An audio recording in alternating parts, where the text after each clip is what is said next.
So I will, yes, now you can see our panelists' faces, no, I think.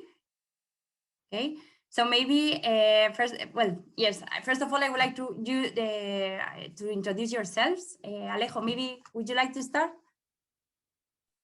Yeah, sure. Well, I am Alejo Pegavitia. I'm from Valencia, Spain. For my undergraduate, I did a degree in engineering and business management. It's like an industrial engineering, 70% industrial and 30% business, I would say. Then I decided to join the MiM, and I am also on the side. I've been doing sport pretty heavily. I'm European champion for Jiu-Jitsu, for national champion for MMA, boxing, and kickboxing. And that's it. Now, my industry that I'm looking for is consulting. So that's the industry I'm interested in. Great, Alejo. Thank you. Okay, Elena, would you like to continue? Yeah, sure. So, hello everyone. I'm Elena Martinez from Barcelona, and as you can see, I studied telecommunications engineering at Pompeu Fabra University. And once I finished my degree, I knew that I didn't want to become a full engineer. Maybe that's the same profile as the people that it's here today. So I wanted to have like a global vision of how a company works and be involved in the management decisions. So that's why I joined the IESE MiM. And I'm really happy to have to make that decision. And and if you have any questions, you can ask me like during this panel, or you can connect me with via LinkedIn and ask me whatever you need. So thank you very much. Thank you, Elena.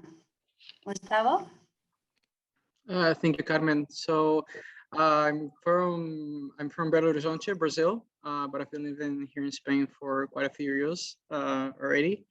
I'm actually, my background is actually materials engineering, not electronics engineering. That's a little confusion there.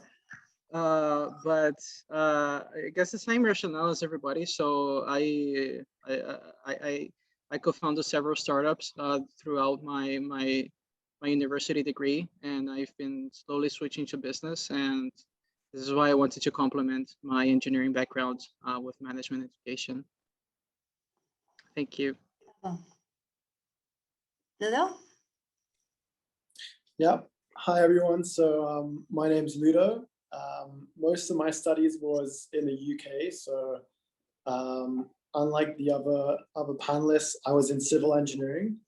Not only studied in the UK, but also went abroad to Canada to study engineering. I've traveled a lot. My parents are from different countries and things like that. So I hope that I can give you guys a bit more of an international perspective. So if you have any questions, maybe you're not sure if it's possible you can move to Spain or things like that, feel free to ask questions. And similar to Helen, I didn't actually know if I wanted to go full-time into engineering. So that's why I chose the MiM. And it's a decision I don't regret. I'm very, very happy with the result. So yeah. Thanks, Ludo. Okay, so I'm going to stop sharing my screen. Before opening the floor for the Q&A, while we wait for your questions, I will take the opportunity to ask you, why the MiM for an engineering profile? Who wants to start? Should I start? Yeah, go ahead, Alejo. Okay, well, as an engineer, I did engineering, but I knew I didn't want to be an engineer. So that's kind of why I wanted some of business background.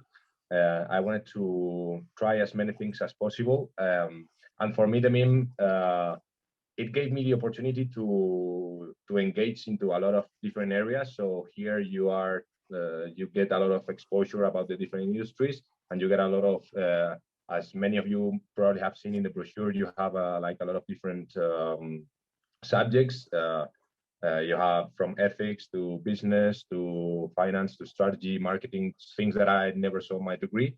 So I thought it was I'm always really curious. I wanted to know what they were about, and I thought I was lacking this knowledge or experience. So this is why I chose it, and I think I made the right choice. Okay. Thanks, Alejo. Yeah. Or Gustavo, sorry. Yeah, I agree with Alejo. We get to explore a lot here. The thing is, I guess, at least for me, when I joined engineering, my rationale was I wanted to be an innovator, right? Launch solutions to the world, to those more challenging problems. Say, my case was renewable energy. However, once you start studying engineering, you realize that just the innovation part is not enough. Then you have to go on and implement that into a solution that's actually marketable. And most engineers work in silos whereby they don't really get engaged with the management decisions, right? So I think having this hybrid perspective with both technical knowledge, but also a way to implement that knowledge into a practical business application is very valuable, especially in today's market. Mm-hmm. Yeah, just to add on to that as well, I think, coming from an engineering background, you have a lot of numerical skills, you have a lot of technical skills. One reason to do the MIM if you're an engineer is to maybe try and expand out of those technical skills and add some soft ones.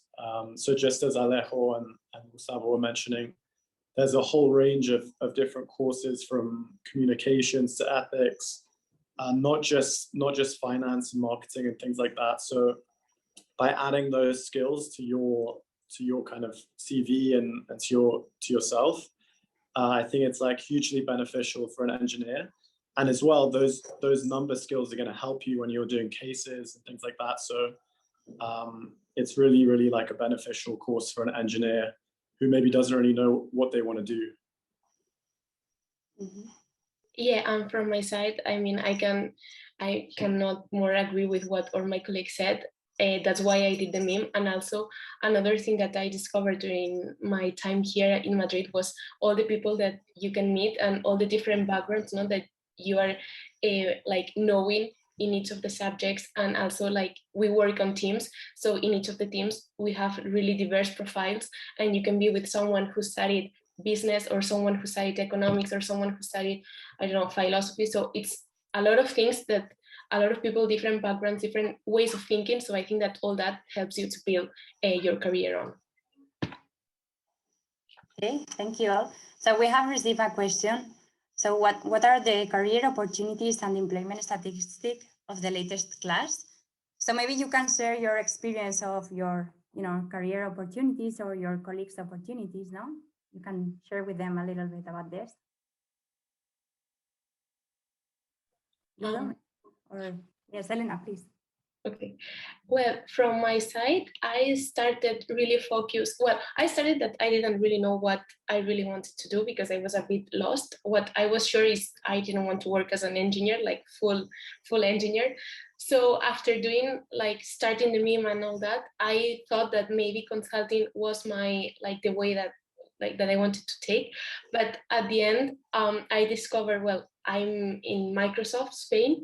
So I discovered Microsoft, and I discovered that I could join the fact of doing a bit of consulting, but also working in technology. So I didn't forget about my background, no, because at the end I studied telecommunications engineering, and that's technology, no. So at Microsoft, I've been able to join both, no, the part of consulting and also the part of engineering. So from my side, I'm working in tech. So I don't know if you have any question about Microsoft or whatever, feel free to ask.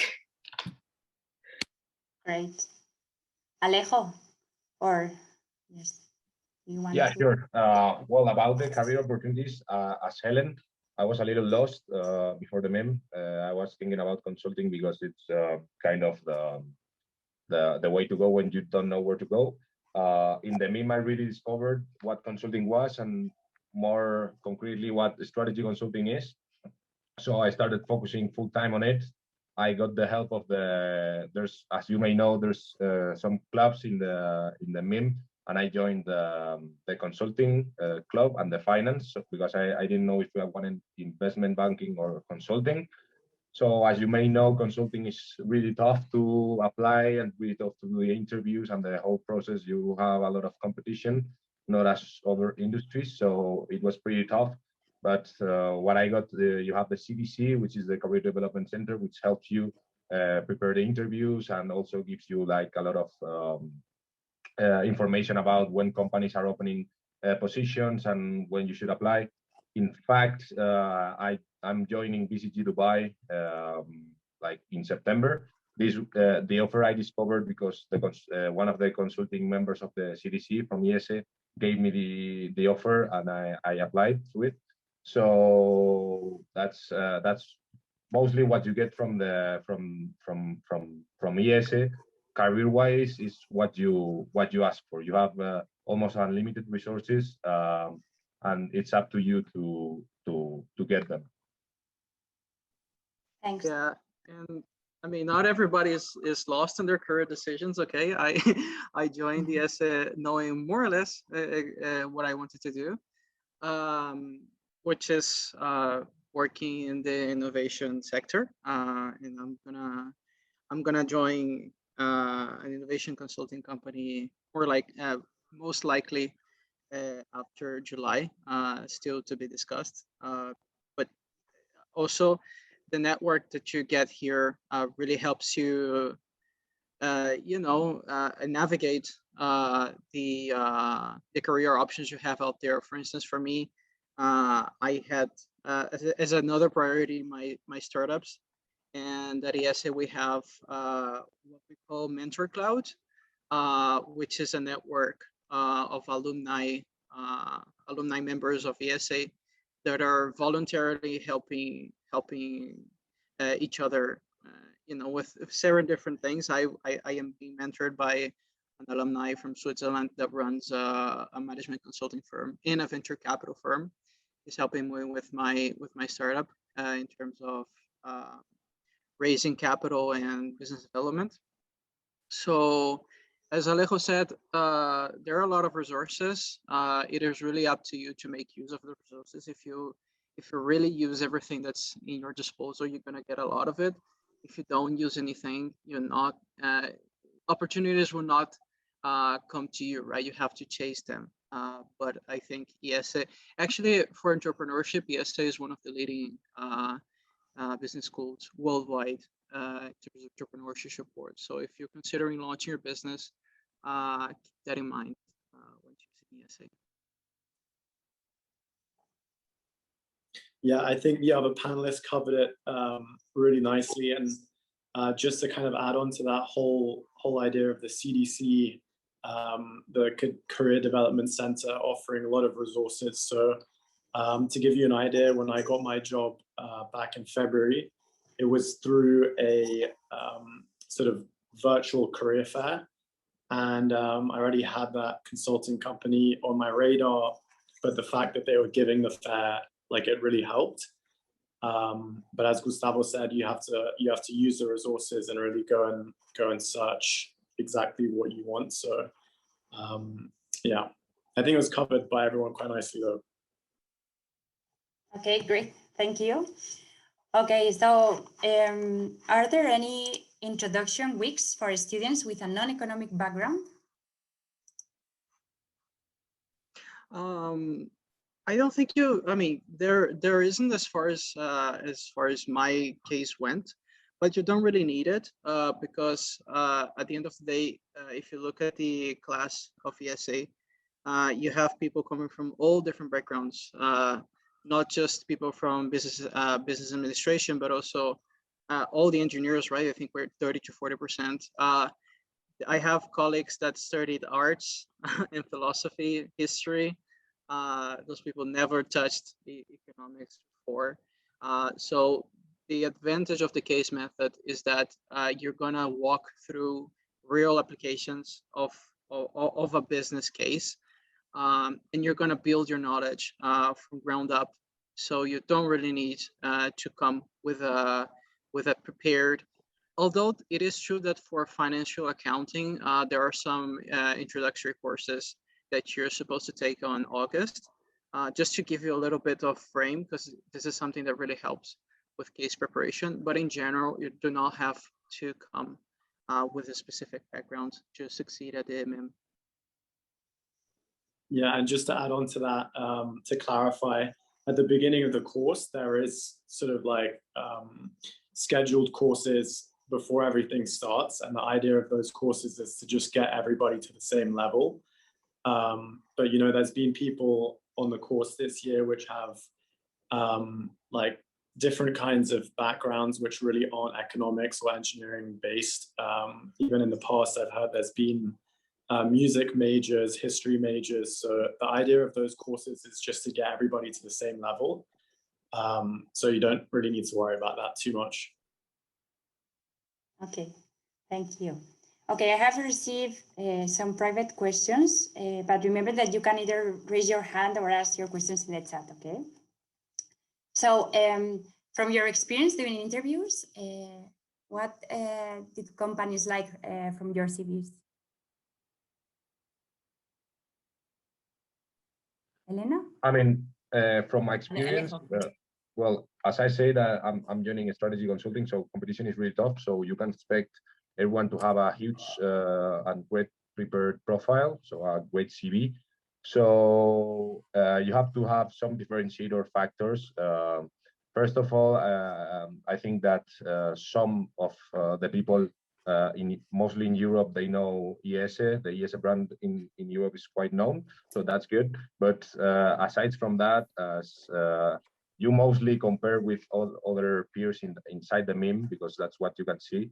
I would say that really things that stand out, for example, in my case, is that I've been a sports athlete and some volunteering, and as you might have seen in the panel, I've been investing into cryptocurrency and the stock market for a long time. So those things are the things that you can talk about in the interview and can like click with the interviewer and really make you stand out. Thanks, Alejo. And in my case, it was like they were asking why I did the change. No, from that was like the thing that most stand out from my CV, like why I changed from engineering to the MiM. So that's always like many of the people that case me or did the interview with me were engineers. So they were like, okay, I can understand your point of view and why you wanted to change. So I think that was like the bridge, no, that I was building with the interviewer, not the fact that I was an engineer, but I didn't just focus on that, but I also wanted to know about management and how to run a business. Mm-hmm. Yeah, another thing there which Helen pointed out, which is really interesting, is having kind of a story. If you're somebody with an engineering background, the CV, what they want to see is that you have like the progression from the engineering up to whatever kind of job you're going for, and they want to see the story and your progression and anything that relates to that in the CV. To share that with them, I think is like really, really useful. It changes it because they're looking at so many CVs every single day. If you can kind of give a bit more of an idea of your path and your journey from engineering to whatever it is, if it's consulting, if it's banking, whatever it is, that's really going to help you a lot. Yeah, and actually, it also connects with the average age that's being asked in the chat. A quite important number of people come to the MiM with no work experience, no prior work experience, right? But the good thing about CVs is that you don't necessarily need to only have internship or full-time experience to showcase an interest for an industry, right? Let me give you an example. You want to switch to finance. As Alejo said, he invested in crypto and the stock market since he was 15. This showcases an interest, and if you have put your time to build your portfolio, you made calculations and you learned that on your own, that's going to tell a lot about your productivity. So if you don't necessarily need to have that previous work experience to make the change from engineering to to business, but you do have to showcase in some way a voluntary experience or startup experiences, with my case, that you actually want to do the change. Okay. Okay, and I see here, why did you choose IESE?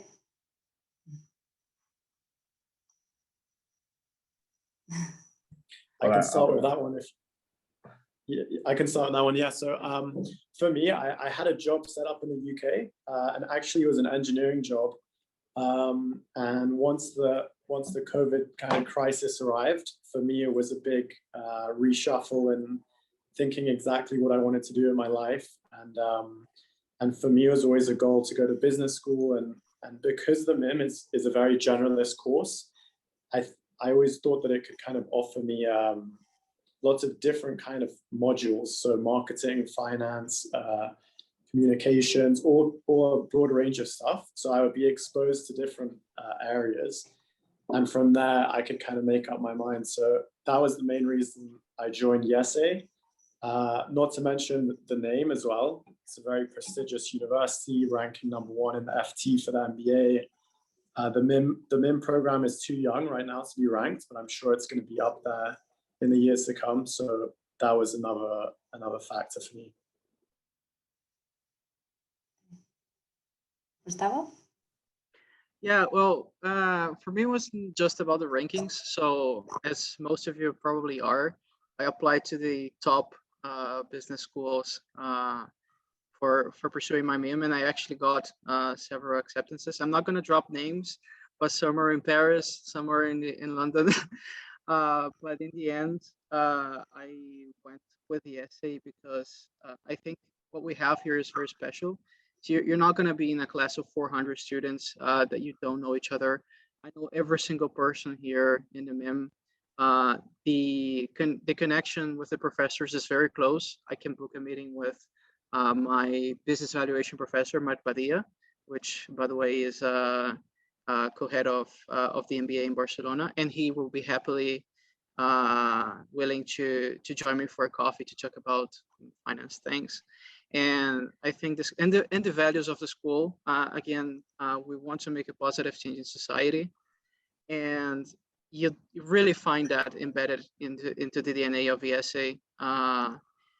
And when you interact with the staff, you immediately see the difference. I actually when I got to interact with those other schools is when I said, hey, what am I getting into?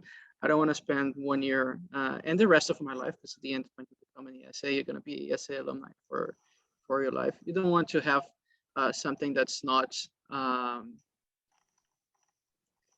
according to your values. So I think that's very important for me. Elena, or yes? Yeah, I can go. For me, it was like as Gustavo mentioned before, like the fact that I also joined this type of events like last year. So the feeling that I felt when joining IESE meetings, it was like a much higher. No, I feel really engaged with the people that were presenting and the students and the professors that were doing cases for us. So I feel really engaged with IESE and the values and all the people. No, I felt like it was the place that I wanted to boost my career. So that's why I choose IESE among others. Alejo, do you want to add anything? Well, for me, it was pretty straightforward. I didn't even know what business schools were. I looked at them through the COVID. I saw IESE was super well known, super prestigious, high rankings. I didn't thought they were gonna accept me. So like first minute they accepted me, I was like crazy. So that wasn't really a decision to make. Okay, I have received a question. What was the hardest class? Alejo. I mean, to be honest, as an engineer, you probably won't have super difficult times in the classes. For me, it's more, you can put as much effort as you want in a class. You can work 6 hours a day, and you can work 2 hours a day, and you will be fine in both. But if you work 6 hours, you will learn so much more. So probably the hardest ones are the most technical. So for example, capital markets, we just had, or maybe some people had problems with finance or accounting. But I mean, if you're an engineer, you shouldn't be too concerned about the difficulty of the MIM, because people, like, it's bad to say, but people from business join here and they are not used to an engineering degree where you have to lock yourself up in the library. So you wouldn't be a problem.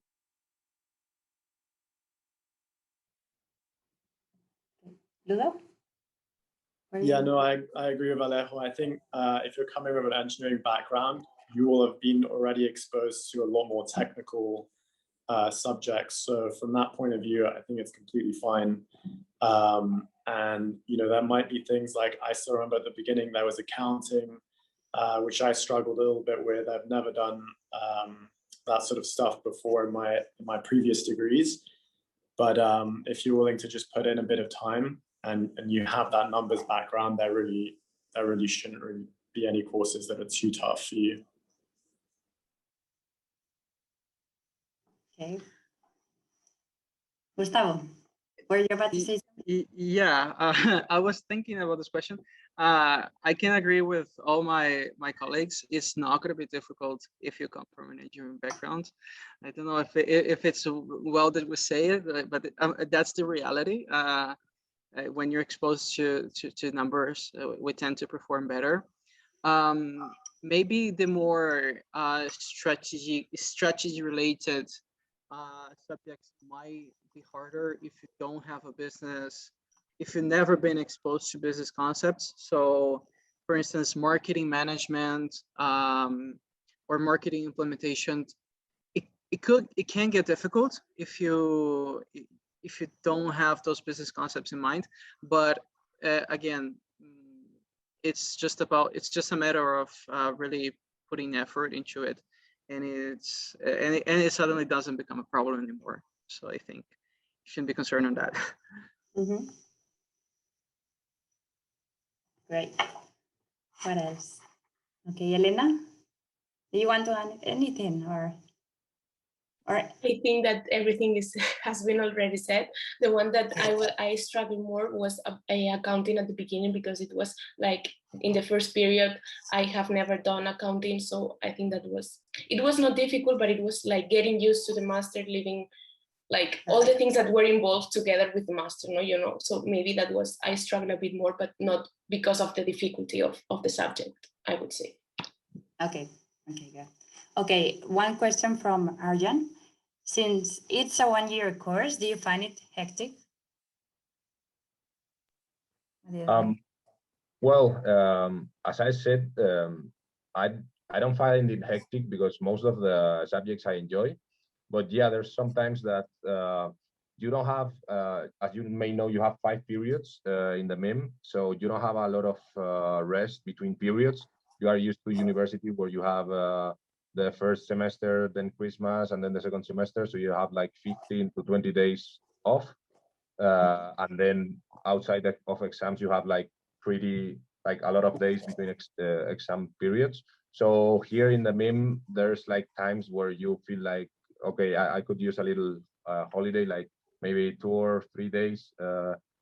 But I would say it is not a problem. Same as before, it is not a problem if you come from engineering.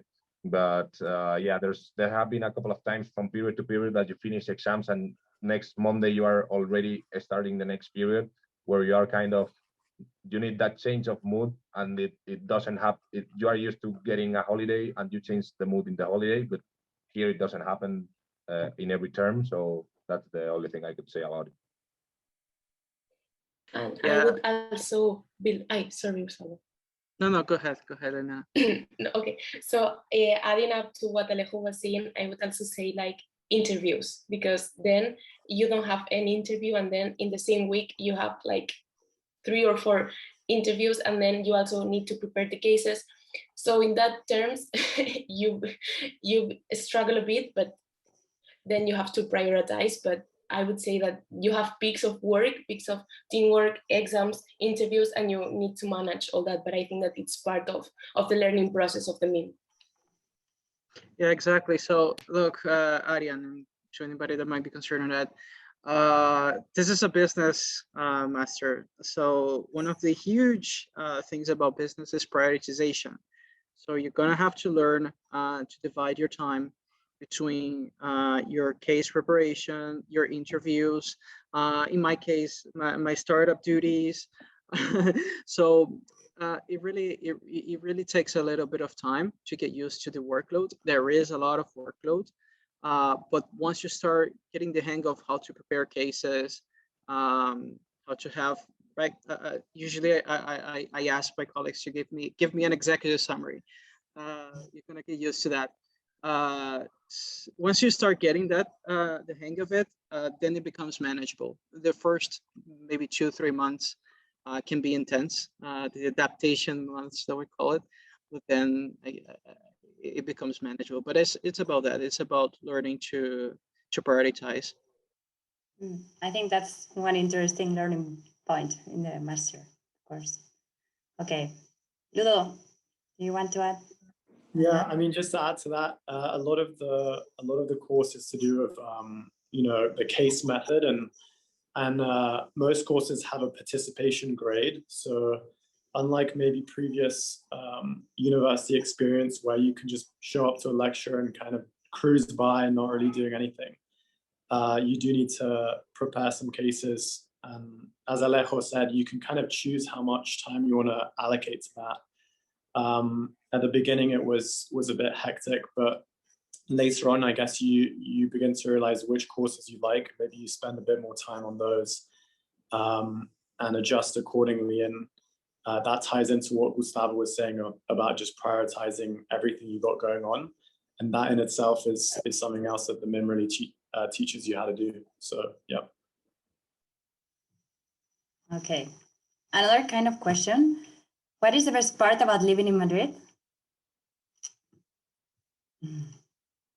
Elena, you smile. I mean, I would just add as coming from the UK, I mean, the most obvious thing is the fact that the weather here is so much better. I mean, when I arrived in September, it was like I was on holiday all over again. But the beauty as well of living in Madrid is that you're exposed to Spanish culture. I mean, there's flights that you can take, obviously now a bit less with the COVID, but the fact that you can take some insane day trips and spend time with other people from the MIM doing so is absolutely fantastic. And I guess, yeah, you're exposed to an international city. You get to meet people from all over the world on the course. So I think there's just a huge range of benefits. Also, me coming from London, the cost of living here is a lot less, so that's a big plus as well. And yeah, I'm sure there's other things that I'm not thinking about now. Yeah, Alejo. Well, for me, this year is pretty obvious. Like everyone in Europe was coming to Madrid because it was the most COVID non-restrictive city. So Madrid this year was the place to be. Also, besides COVID situation, because probably next year it would be much less, or even it doesn't even exist. But Madrid, you have it all. You have cheap bars, you have super expensive bars, you have cheap restaurants, you have super nice restaurants to go. You have events like I discovered here the theater, all the comedy theater. I loved it because there's a guy in the MIM that has some business involved. So like you have events every week. I'm not used to it because I come from Valencia, and in Valencia we don't have that. So if you are coming from not a capital city like maybe Ludovico, you already have this in London. But if you are coming from a not that huge of a city, you will instantly know the change that there's everything, like there's always something happening and there's always something for every taste. So for me, that's the best part of Madrid. Thanks. I think Gustavo wants to show you something. Yeah, I mean, I don't. There's no. I don't even need words, right? So this is the IESE garden. As you can see, it's pretty sunny out here. Not many people, unfortunately. You know, people on weekdays, now that it's sunny, they tend to go to the city center to go grab some drinks. But this is just wonderful. You go outside of classes. We have some breaks here at the garden. It's just a wonderful experience.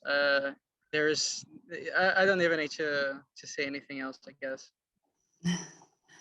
Yes, as Malvika is saying in the chat, we have a virtual IESE campus tour next Thursday. So if you want to see our facilities and our students in class, you will have the opportunity, okay? Okay. Okay, Borja wants to know what a normal day at the program. Yes. How is a normal day in the program?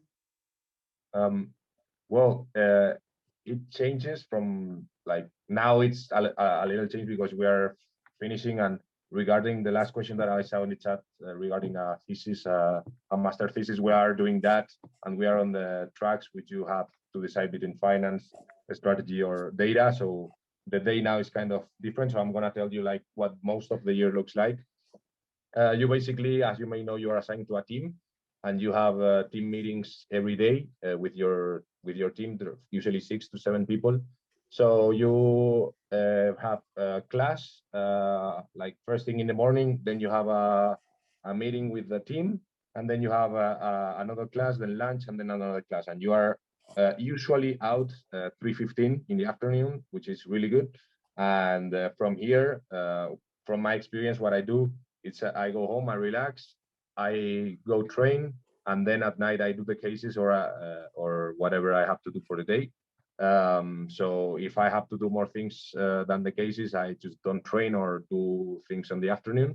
But that's my day. I just you wake up, you go to class, you go to your team meeting, then you go again to class, then you have lunch, you have like an hour there, so you are pretty chill, and then you have another class, and then you go home and you decide what you do with your time. Okay. So another one, what has been the best part about your MIM? Elena? Yeah, I can take that one.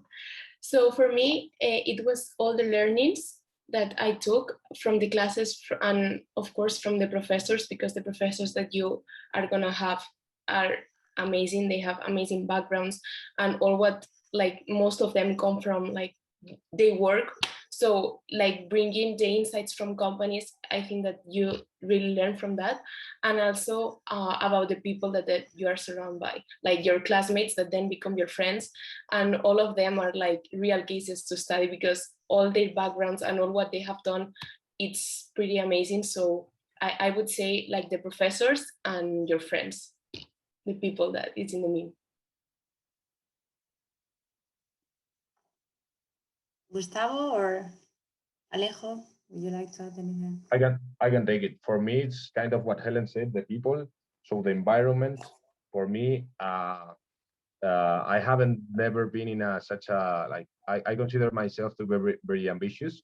So here you are surrounded by, like, everyone here has some ambition. People want to go into industry, into Amazon, into P&G, into like have these great careers. Some people have startups. Some people want to go into investment banking, into consulting. This is something that you don't have in your degree usually, because people don't know what they want to do, or they just want to do average stuff. Like people here are thriving to do super cool stuff, and when you are surrounded by that, you get super excited, and you start working towards your own goals. So for me, if I wasn't in the MiM, I would probably never thought that I could make it into a company like BCG, for example. So this is what, like, when you are surrounded with all of this, you get a different taste of your own self. So for me, that's the best of the MiM.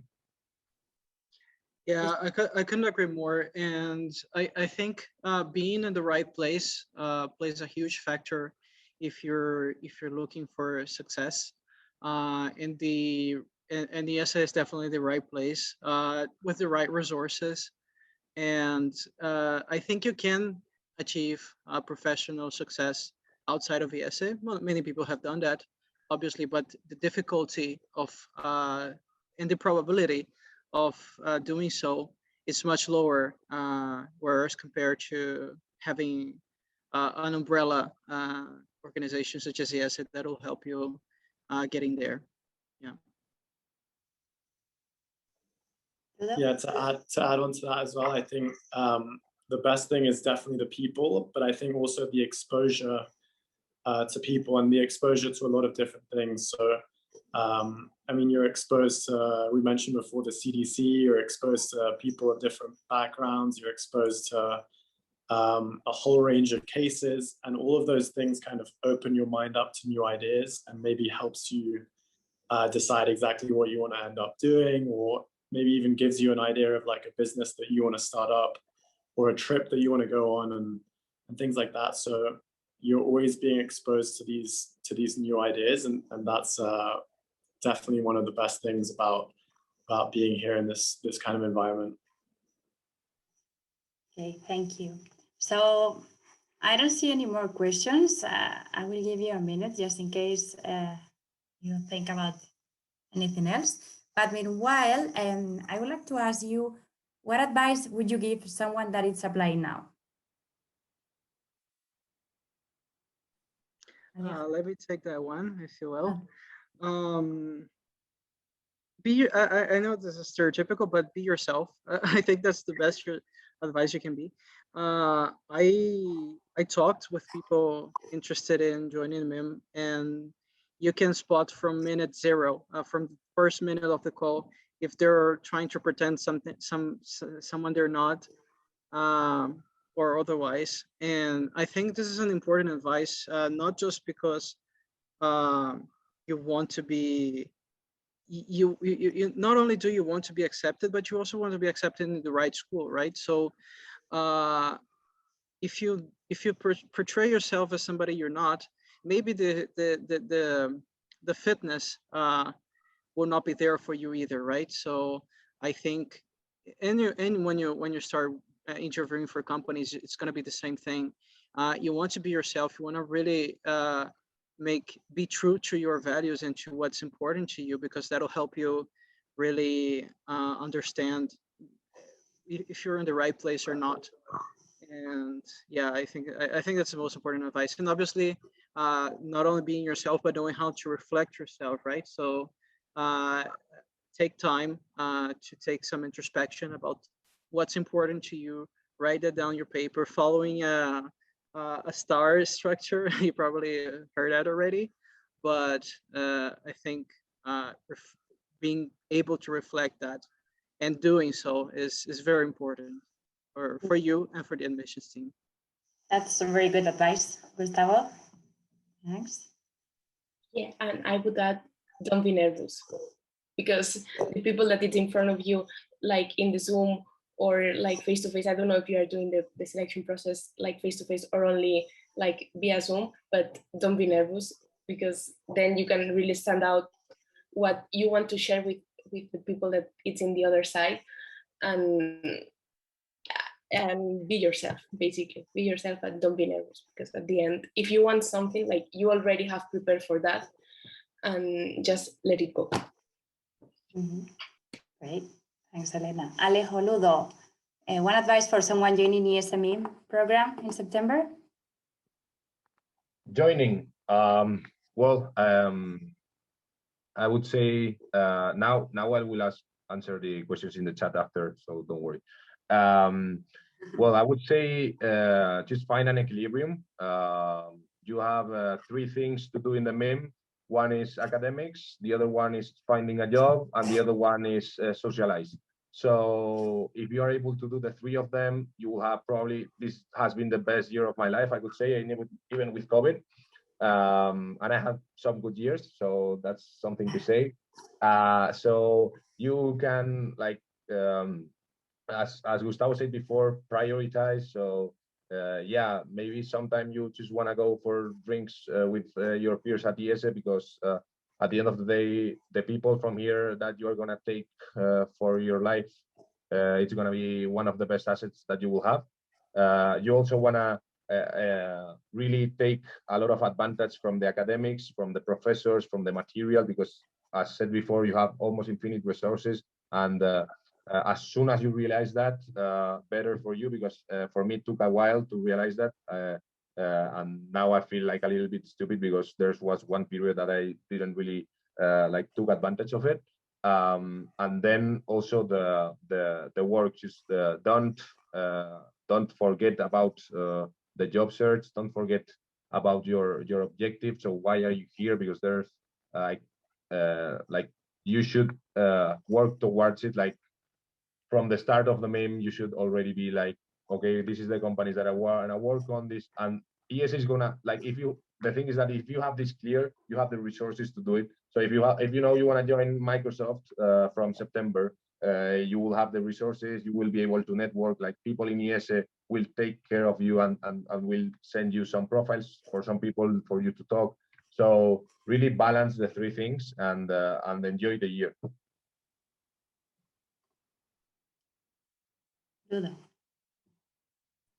Yeah, and I was just going to go back to that previous question as well about advice. And I think the best thing you can do is what you're doing exactly right now, just trying to learn from the people who are actually on the course, and really don't be scared to reach out to people on the course.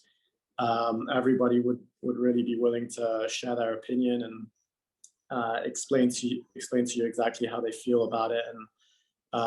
And that kind of goes for jobs as well later on when you're searching for jobs, to get into contact with people in that office and find out if it is really the place for you. And it might be the case that it's not, and that's completely fine. But by reaching out and networking with people, that's only going to help you figure out if you want to do it, and it's also going to help you with the application, because people in IESE will see that you're keen to do so. So yeah. Gustavo, Elena, anything you want to add? No? Okay. So I think Alejo have already answered one of the questions we have just received. But Marta would like to know if, you know, you always have the same team or not. Well, I think I didn't answer. They asked about the thesis to go more in deep. Like no, okay, I didn't see that. So I will just say how the thesis work. So basically, you have to do an entrepreneur project. So you have to basically do a startup or do a business and basically do a business model. Just check if it works. Just have an idea and develop it. That's basically the thesis. You do it in groups from 3 to 5 people, if I'm not mistaken. And we are on it right now. You have like 2 months to do it, so it's pretty good. I'm enjoying it so far, and I'm doing an idea that, like, you can try ideas that you might think that really work, and you have the help of the professor, which is actually super good in entrepreneurship. He's one of the best, like he's on one of the best venture capitals in Spain, and he's really well connected. So if you have a good idea for entrepreneur, this is a great opportunity for you. Yeah, no, probably, but surely. In my case, I'm developing one idea that I had in a while, and not only is he helping us create a more structured approach at materializing this idea, but also the professor's putting us in contact with business angels that after the idea is presented, because obviously this is an academic, right? Some people might choose to just do it for academic purposes, but if you want to develop it further into a business, you're more than free to do so. And he's, in my case, he's helping me finding investors for it, which is a resource that without IESE I wouldn't have. Okay, thank you. So, well, regarding your question, Marta, they only have a team for the whole program. Alejo? Yes, we only have a team. It's part of the learning process. So you have to know that in September, if you have a problem with someone in September, you gotta know that you're gonna be stuck with that person until May. So you better figure out a solution. And now in the final thesis, you have the ability to select your team. But yeah, for the whole year, it's the same thing. And then I would also add that when you join one of the tracks, you also change groups.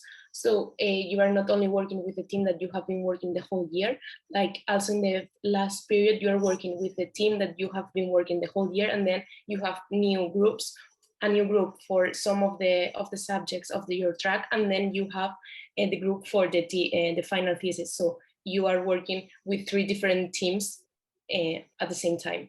So that's also really challenging sometimes to be able to meet all together, to join schedules and all that. So it's also part of the learning.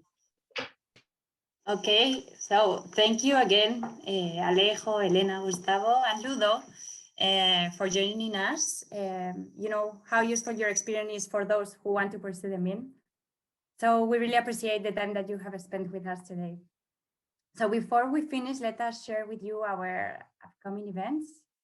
You can always find them in our website. Okay, I think, okay, now you can send there. Okay, so as we said, this Thursday, we will have a live campus tour with one of our students. And next Tuesday, we will have our virtual open day, where besides the informative session, we will have a case discussion and a panel with alumni, okay? Yes, so now the event has to finish. And sorry, there's another question. Like, do you think it's better to work as an engineer for a few years before doing a MiM? Or can we take that question? Do we have time? Okay. You can take it, Elena, of course. Okay, cool. Okay, so for my case, I work as an engineer, but for 6 months I did an internship, and I was working as a QA, like it's a tester for a software company. So it works well. You have experience and you know a bit how like a company works and how is to be involved in a job. But there's people that have never worked before, and I know people that it's an engineer have never worked. So I think that it's really personal, and I think it's not a matter or a factor that would decide if you can do the MiM or not. It's just for like, depends on your profile and what you have done before. Yeah, and just to add on to that, I'm sure you can see it from the chat, but I think one of the requirements is that you have like very little experience when you join the MiM. So if you're somebody who's an engineer and you've been working in engineering, maybe even like full time for like 4 or 5 years, maybe this isn't like the course for you, but there are lots of other courses and even maybe like the MBA, which could address your needs like a bit better. So, so that's also something to take into account.